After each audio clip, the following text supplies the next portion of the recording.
NEET का एक simple सा फंडा है, कोई आपको सिलेक्शन से नहीं रोक सकता। लेकिन क्या है ना कि इतना बेहतरीन कोचिंग का माया जाल फैल चुका है ना, टीचिंग एक आर्ट है। और उसके बाद जब लड़का फेल होता है बेचारा, जब आप गार्जियन हो गया,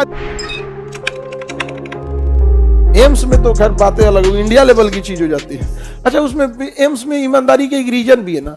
आप समझिए, एक अगर नॉर्मल आप एमबीबीएस बनते हैं तो 1 करोड़ रुपया लगता है, 5 से जो 6 साल लगता है, उसमें इंटर्नशिप लेके लंबा टाइम लग जाता है। उसमें 6 साल में आपको 1 करोड़ रुपया लगता है, बाहर से कहीं करते हैं, एम्स में 5,000। आप अंतर देख रहे हैं। एम्स में अगर आप करते हैं 5,000 में खत्म। उसमें आपको हॉस्टल देगा, खाना पीना, ग्राउंड वगैरह बहुत बड़ा। एम्स हॉस्पिटल में वो गांव बस जाता है, इतना बड़ा होता है, बहुत बड़ा। अब प्राइवेट हॉस्पिटल कितना लगेगा? 1 करोड़। तो उनका भी कहना है ना डॉक्टरों का कि सर जी खेत बेच के हम लोग पढ़े हैं, लोग खेत बनाएंगे नहीं।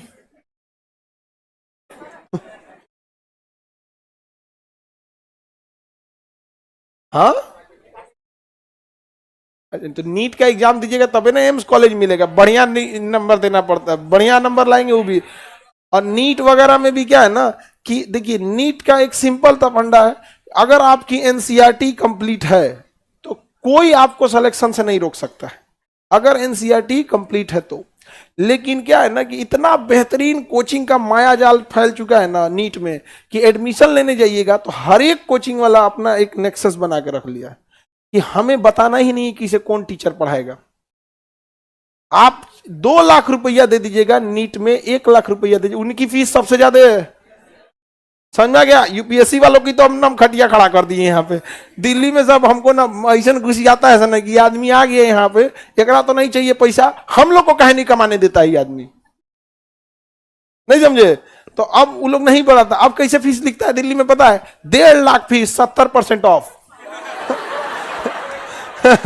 स्पेशल डिस्काउंट 80%, दिवाली डिस्काउंट, सब लोग को यहाँ पे। और सबका स्टाफ वगैरह जो होता है सब कहता है सर सब आपको ना यहाँ पे ऐसे ऐसे बोलते रहता है। हम कहे ठीक है, कुछ की बददुआएं हैं तो लाखों की दुआएं भी हैं, नहीं समझे? तो आप देखिएगा नीट में ना कभी नहीं बताएगा। अच्छा, ये गार्जियन की जिम्मेदारी भी है, बच्चे को सुसाइड कराने में सबसे बड़ा स्टार्टिंग वहीं से वो कर देता है। भाई जब आप अपना बच्चे का एडमिशन 1 लाख 1.5 लाख जब किसी कोचिंग में देते हैं, आप वहां पूछना चाहिए ना कि हमारे बच्चे को 1 साल 2 साल का ये जो कोर्स है इंजीनियरिंग मेडिकल का, कौन टीचर पढ़ाएगा? आप विश्वास नहीं कीजिएगा, हमारे पास कई ऐसे टाइपिंग करने वाले हैं जो जाके वहां पढ़ा देते हैं। समझ में आ गया कि नहीं आ गया? हमारे यहाँ टाइपिंग करते हैं और वहां जाके क्या कर देते हैं? टीचर करके पढ़ा देते हैं। रीजन क्या है कि एडमिशन ले लिया, आपको क्या मतलब, हम सिलेबस कंप्लीट करा देंगे। सिलेबस कंप्लीट करा देना, पढ़ा देना इज नॉट टीचिंग। टीचिंग एक आर्ट है। आप जब रिवीजन करते होंगे ना तो आपको कुछ ये हमारी लिखी हुई चीजें याद आती होंगी, ये स्ट्रक्चर याद आता होगा, हम जिस लहजा में बोले वो याद आता होगा। पढ़ने के लिए तो किताबें ही हैं, नहीं समझे? खत्म करा देना सिलेबस मतलब क्या होता है?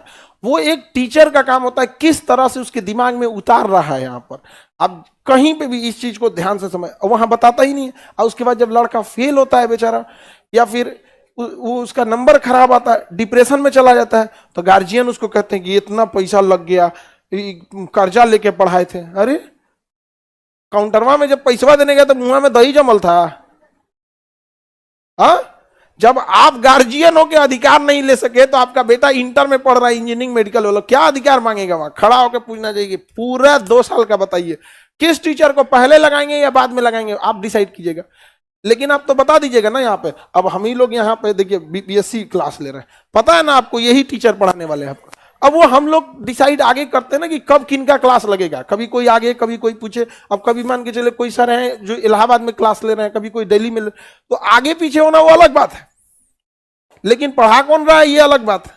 समझ में आ गया कि नहीं? क्या हालांकि हम लोग जब स्टार्ट किए थे बीपीएससी, किसी टीचर का नाम नहीं बताए थे, इवन यूपीएससी में। खैर लड़कों का भरोसा था कि खान सर कभी गलत नहीं करेंगे, और इंडिया का सबसे बेस्ट ले आके दिए हम यहाँ पे।